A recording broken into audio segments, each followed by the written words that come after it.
Hi, my name is Robert Chelle with Chelle Law, and I'm an attorney that assists nurse practitioners with employment contract and independent contractor agreement issues. Today I'm going to talk about scope of practice issues in nurse practitioner contracts. So some things to maybe be concerned about, what does and doesn't need to be listed in your employment contract or independent contractor agreement when it comes to scope of practice issues. Now, obviously the most important thing is, are you in a state where you need a supervisor or collaborator, or are you in a state where you are completely autonomous?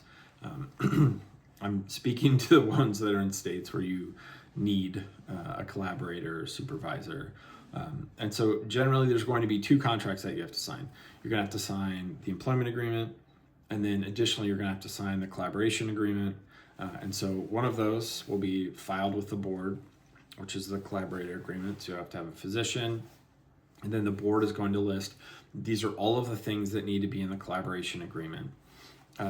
Most times people, nearly every state has like a template agreement that you could use. I would suggest using that. I mean, it makes sense. If there's an issue down the road and you say, well, I used the specific agreement that you provide, I filled out all the information that you asked to fill out. Sometimes I'll have a physician who says, will you draft me a collaborator agreement, from scratch? I'm happy to do that. But I think sometimes that's probably unnecessary.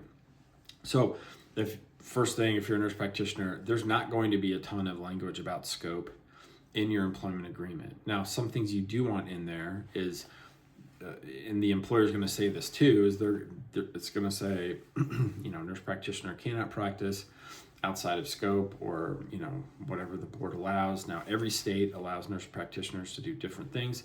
Most of them will have like advisory opinions on what a nurse practitioner can or can't do. Or, I did licensing board defense for a long period of time. One of the main issues we'd have with NPs was scope of practice issues. And most states will say, if you have, clinical and didactic training, you are able to do certain things that a normal nurse practitioner wouldn't. Some states will say, all right, you are required to show you went through some kind of continuing education program. What was the course study? What were the supervisory hours? Who supervised you? How many procedures did you do? Et cetera, et cetera. So you want to make certain if you are being trained to do something, you need to figure out with the board, all right, what am I allowed to do? What are the requirements to allow me to do this? And then what proof can I provide them? I had plenty of clients who were absolutely capable of doing, let's just say, injections or something like that. And they learned from a physician and they were supervised, but they had no record of any of it. So that's, I guess, some of the issues. Now, as far as what's required in the collaboration agreement, you need to be absolutely on it as far as what is required of the physician, how available do they need to be, do they have to do chart review, do we have to meet on a monthly basis, what are the documentation requirements for the nurse practitioner versus the physician. These are all things that will be in the collaboration agreement, probably not in the employment agreement. And if they're not, it's your responsibility to find out what is the laws in the state that you're practicing in, and that you are adhering to them. I don't think, as far as employment agreements go, that scope of practice is really that much of an issue. On a practical level, when I speak to a nurse practitioner and I'm reviewing their contract and they tell me, well, this practice has never had an NP before, I'm the first one. That's always a little red flaggy to me. I find most practices don't know how to utilize a nurse practitioner effectively if they haven't used them before. I mean, if you're entering into a practice that's had NPs for 20 years, then absolutely no problems.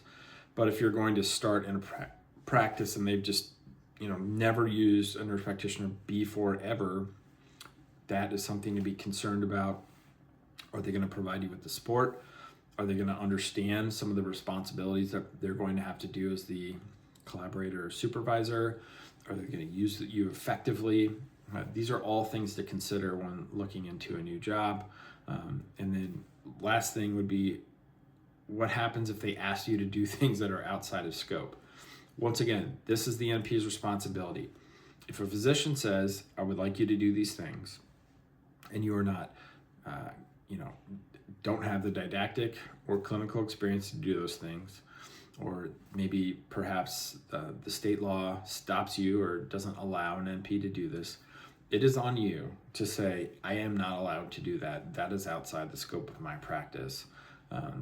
A lot of times, like with FNPs, there's some very specific issues about, prescribing antidepressants and any kind of psychiatric medication.